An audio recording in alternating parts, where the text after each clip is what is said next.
So I've seen a lot of theories floating around about who Roz's master is, a lot of conflicting information and leaks which may or may not hold any amount of weight, and so to get some clarity, I went where I always go, the Ninjago Wiki, because I wanted to know what we actually, for sure, undisputably know about this person. Turns out, it's not much. They are in the Cauldron of Realms, and they want to dominate the Source Dragons and control the Merged Realms. Under their abilities, we have Manifestation, Telepathy, and teleportation. And for those of you who really know me, you know exactly which conspiracy theory that triggered in my mind. Now, I want to state up front that I don't think this theory is correct necessarily, but I do think there is an interesting amount of evidence, and I think it would make for a cool story decision. I don't think that the writers would ever be brave enough to actually do this, but I do think it'll be fun to talk about. So I have this conspiracy theory dating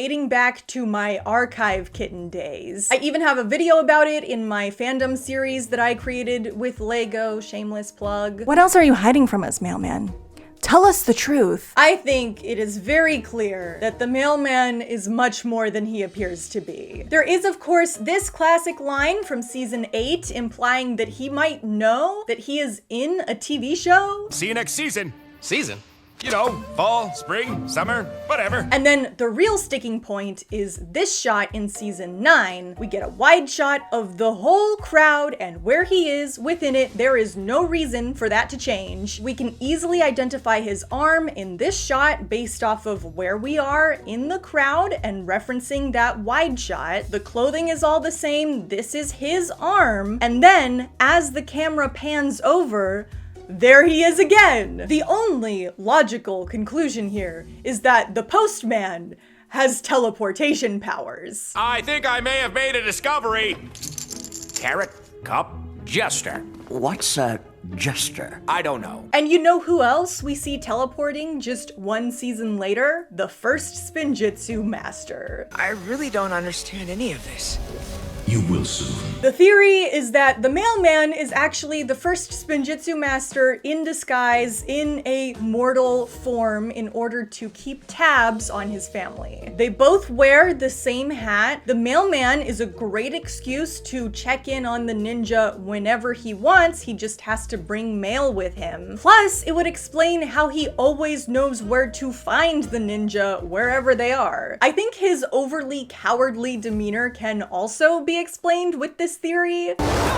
The first Spinjitzu master is an immortal god, but is choosing to take a mortal form here. He's terrified of getting hurt or dying because he isn't accustomed to accounting for risk in his usual all-powerful celestial state. What about the privacy of the mail? So that's like a fun little crack theory, right? The real linchpin, I think, is the teleportation bit. I think that gives this just enough glue for it all to stick together. And that is why my first thought upon reading the wiki was, you think the Mailman is Roz's master? Well, now, I too have a job to do, and that's... And then, by proxy, a half a second later, what if it's the first Spinjitzu master? That is a secret. Now, that might sound kind of out there at first, but I think the first Spinjitzu master being revealed to be our big bad would not only make for a great twist, but has just enough evidence, just enough foreshadowing, and just enough weight to it to potentially make for a perfect solution to our series-long mystery. So I'm gonna go through all of my evidence. First, we'll just start with the qualifications that he meets. Number 1, the first Spinjitzu master is a cosmic entity. He is powerful enough to plausibly be able to communicate with Roz in this sort of celestial god manifestation, and has enough power to challenge the Source Dragons, at least to a degree. He notably is not an overwhelming, all-powerful being like the Source Dragons, and seems to have pretty restricted abilities within within the mortal realm. Though we see him intervene in Lloyd's death in season 10 and potentially communicate with Wu through dreams in season 9, he doesn't seem to have too much of an ability to affect the mortal realm in a physical way from wherever he is now, unless he chooses to lower himself to the body of a mortal like the mailman, if you want to subscribe to that theory. Either way, we know he has limitations, meaning it would make sense for him to seek the help of mortals if he wished to acquire more power. Number 2, it is certainly not difficult to imagine a motive for him to want to reverse the merge. Roz's master's plan is a little unclear at this point, but as best we can tell, it includes gaining enough power to rewrite reality. Reverse the merge, and you can create anything in its wake. The first Spinjitzu master has a long history of creating realities of his own. He created several of the 16 realms, so for him to continue to want to wield that kind of power isn't necessarily out of the question. Additionally, some of his realms being altered, combined with outside worlds, or potentially even destroyed altogether during the merge, may be motive enough for him to want to reverse the merge in order to preserve his creations. He has a history of separating lands, with him splitting Ninjago in half, dividing the seas in the creation of Ninjago. He separated himself from the realm of Oni and Dragon because he saw that as a lost cause. In general, his actions don't necessarily point us away from the idea that he might want to further divide up the universe. Number 3, he has a link to the Source Dragons. The first Spinjitzu master received elemental powers from the Source Dragons, and later begged them to create the Dragon Cores, which he was granted. Like the fairy tale goes, all elemental powers come from the Source Dragons. These all seem like positive interactions on the surface, but it does establish a history between these two, which introduces the possibility that we are missing part of the story. Perhaps their relationship soured enough for him to form some sort of grudge against the Source Dragons. Maybe he sees their refusal to use their power to intervene as negligent. Maybe there are other requests that he made that we don't know about that were rejected by the Source Dragons. I just know it's a lot easier to justify a backstory where someone has beef with the Source Dragons if it's already established that they knew the Source Dragons, as opposed to somebody who has no connection to the Source Dragons that we know of, especially when it's established in universe that the Source Dragons are nothing more than myth to most people. It's interpretive art representing the 7 Source Dragons of myth, if you believe in that. Alright, moving into the more leading evidence. Number 4, we get new lore.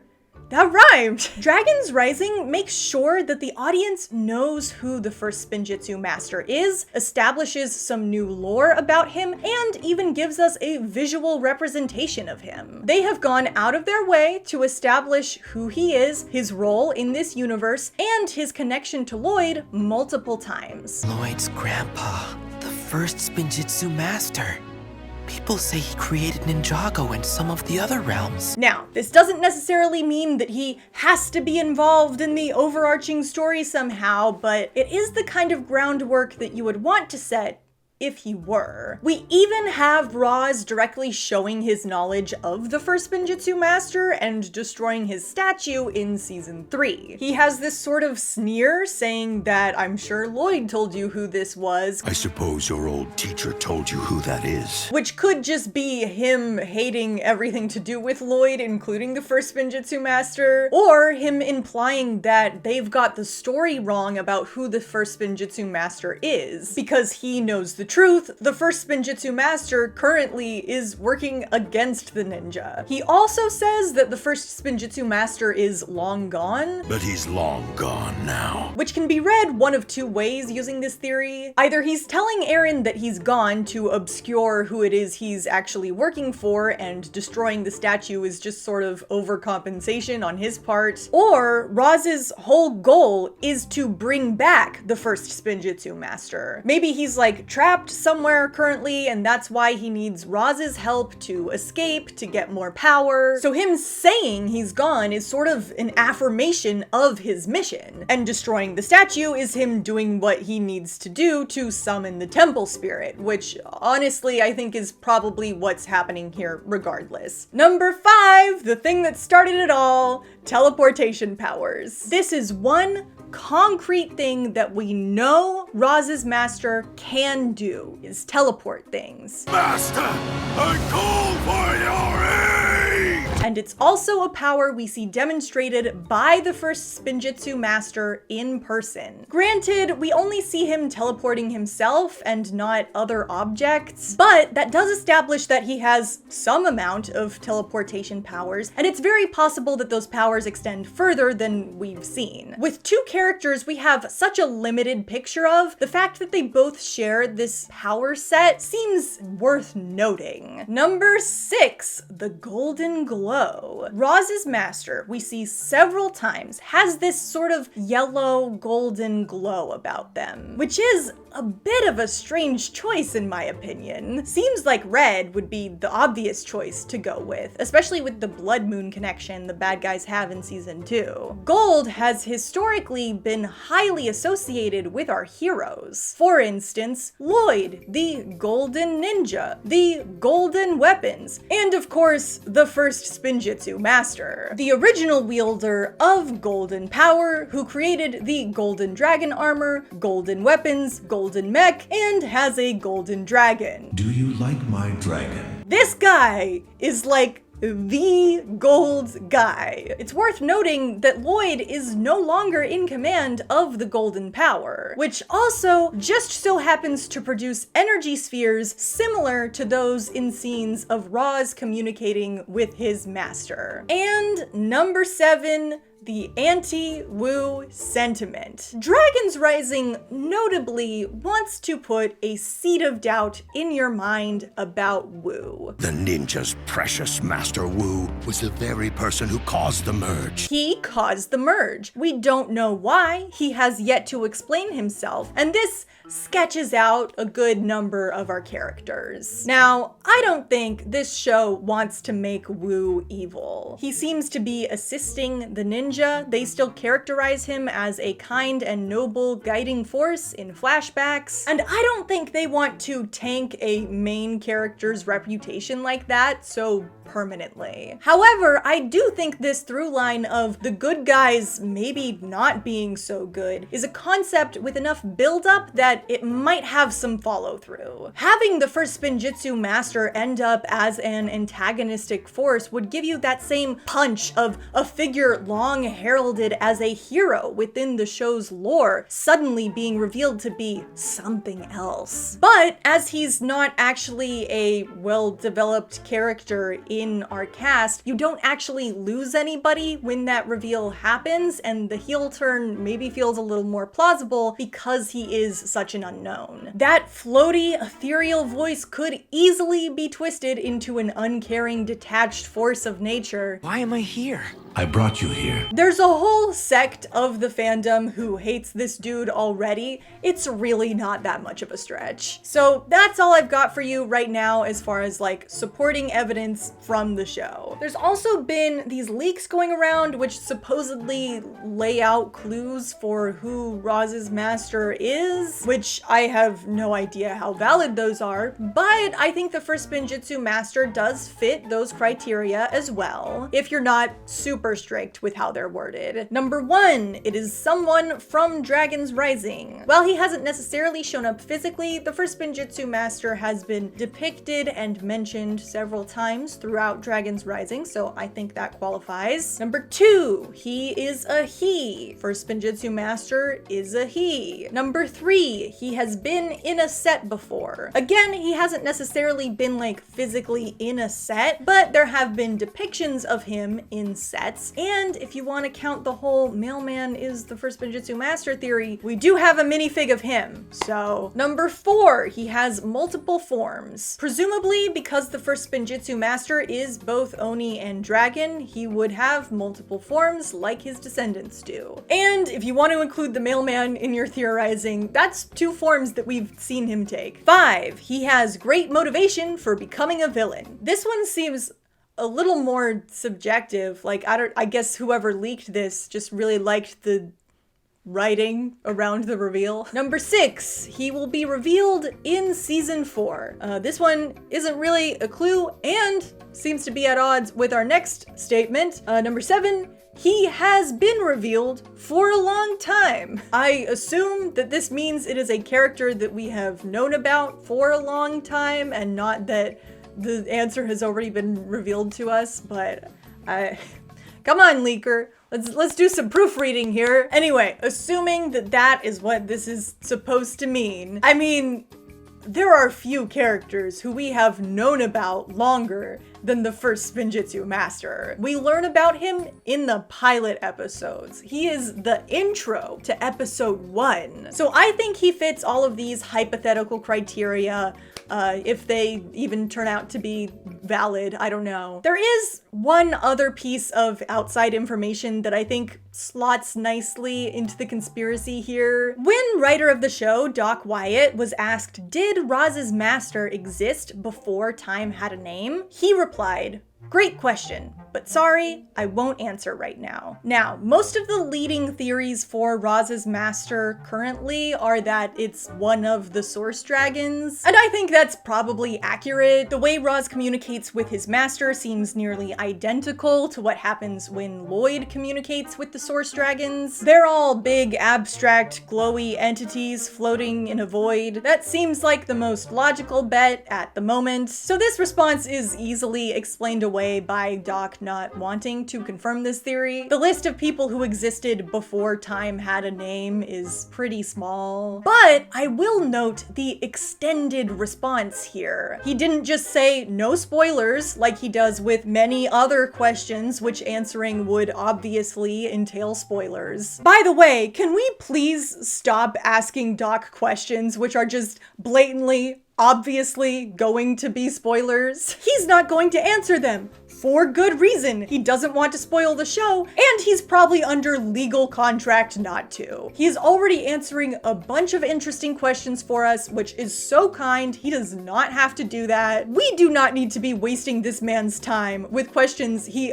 obviously will not be able to answer. Anyway, his extended answer in this particular instance of good question tells us that this is a particularly relevant question to be asking. Could it perhaps be because of the phrasing of the question itself? Before time had a name. There's a particular character who almost always shows up in whatever story follows that statement. Long before time had a name. The first Spinjitzu Master. The first Spinjitzu Master. The first Spinjitzu Master. The first Spinjitzu Master? Of your ancestor. The first Spinjitzu Master! The first Spinjitzu Master. The first Spinjitzu Master. The first Spinjitzu Master. Really, the main thing drawing me to the theory is the storytelling potential. I've been worried about Dragon's Rising's ability to pay off its big promises, and this is one of its biggest. I don't see a ton of paths to really landing this twist, and the first Spinjitzu Master is one of the few options which I see as both somewhat plausible and packing a reasonable punch. If it's someone like the Time Twins or Nauticon, that feels too niche. One of the Source Dragons feels predictable and a bit distant. We don't know too much about these guys individually,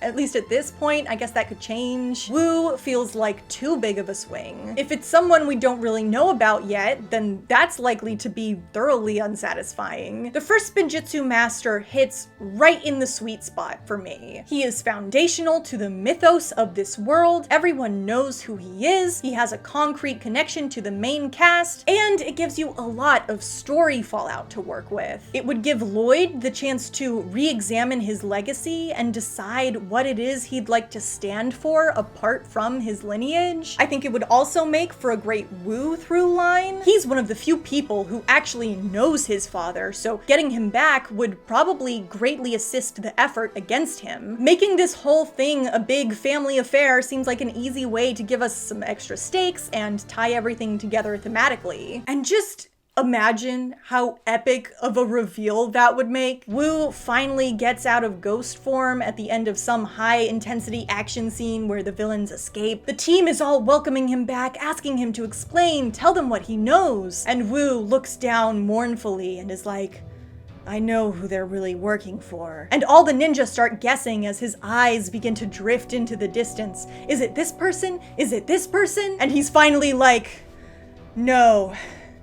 It's my father. Cut to credits, end of season 4, part 1. It would be so good. Now, the last little fanning of the flames I would like to do is on the ending of the show. I think this show is building up to a big final message about unity. Our inciting incident is the uniting of all of the realms. The villains are trying to divide people. Lloyd is worried he won't be able to keep the team together. I personally believe that Lloyd's power description gets filled in with something along the lines of able to tap into an energy which unites all living things to use or share. Because Lloyd's character is and always has been about togetherness and kinship. It's literally just the Ninjago movie green joke. We are moving into Ninjago movie territory here, mark my words. And with all of that under consideration, I think the most thematic way for this show about unity to end would not be defeating the bad guys, it would be redeeming the bad guys. She helped. Changing their mind. Everyone hugs it out. And the first Spinjitzu Master is such an easy villain to play that route with. He's not evil, he's just been misguided. He let his anger get the best of him. He had an overzealous sense of justice. We know he must be a good guy at heart because